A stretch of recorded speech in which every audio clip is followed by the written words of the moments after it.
Donc, je m'appelle Olga. Je travaille pour une association qui s'appelle Gens du cinéma. On est basé dans le Lot, dans un tout petit village de 300 habitants qui s'appelle Jandou.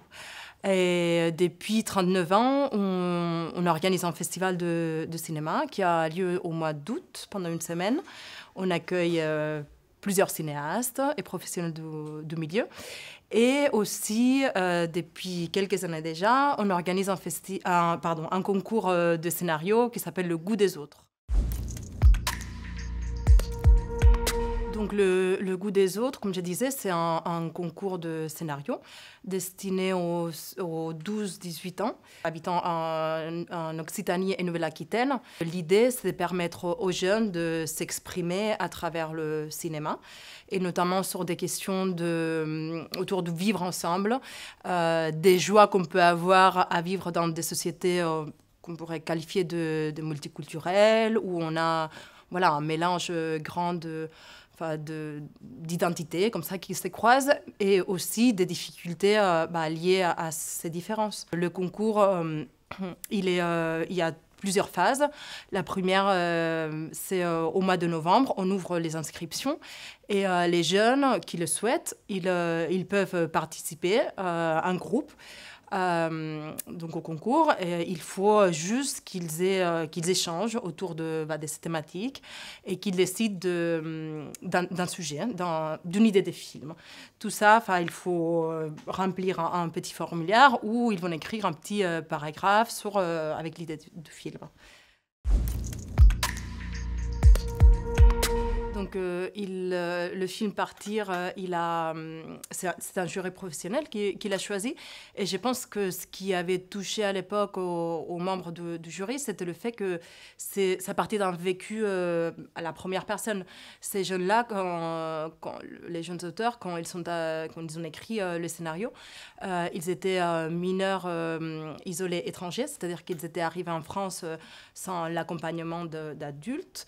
Ils ont, avec leur façon de parler, de s'exprimer, tout ça, ils ont voulu partager cette expérience avec la société française, c'est ce qu'ils disaient, et pour eux c'était très important que les gens connaissent leurs conditions d'accueil déjà, mais aussi tout le parcours qu'ils avaient suivi.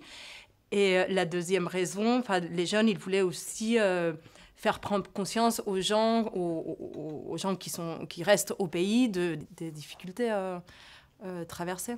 Et donc, je pense que c'est ça, le fait que ça soit sa part de tripes, en fait, des jeunes qui a plu au jury. En fait, les trois jeunes, ils se sont rencontrés à différents moments de leur parcours migratoire. Et donc, ils venaient des pays différents, du Mali, de République démocratique du Congo et de Côte d'Ivoire. Donc, oui, il y a plusieurs étapes qu'ils ont vécues d'une façon assez similaire. Mais après, comment ça s'est fait, eux, donc, ils voulaient parler de ça. Et chacun, il a pris un enregistreur. Il a enregistré sa propre histoire, comme ça, séparément. Et à travers les différents vécus, ils ont imaginé le personnage de Tchefi, donc le protagoniste du film. Donc, ça partait déjà d'une contrainte, parce que le concours, il impose le fait que le film il soit tourné dans un seul lieu, que ce soit un peu accessible aussi, parce que nous, le concours, il n'apporte pas beaucoup de moyens, donc ce n'était pas possible de retracer, de partir au pays où qu'ils avaient traversé comme ça pour aller filmer. Donc, ils se sont un peu creusé la tête, ils ont réfléchi à comment faire l'impasse et comment faire avec cette contrainte. Et au départ, ils avaient pensé qu'ils pouvaient prendre des images comme ça sur le net, d'images de village, d'images qui illustraient un peu leurs propos. Et justement, utiliser dans leur récit pour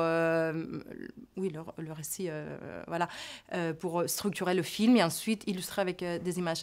Mais il se trouve qu'ils ont eu la chance de rencontrer un dessinateur de presse qui s'appelle Jean-Michel Delambre, qui a été très intéressé par le projet et qui tout de suite, il a adhéré. Donc, il a proposé, il a fait des illustrations, des aquarelles, qu'ensuite ont été utilisées donc, pour le film final. Elles ont été animées par des professionnels de l'animation et c'est comme ça que ça s'est construit, l'univers graphique du film.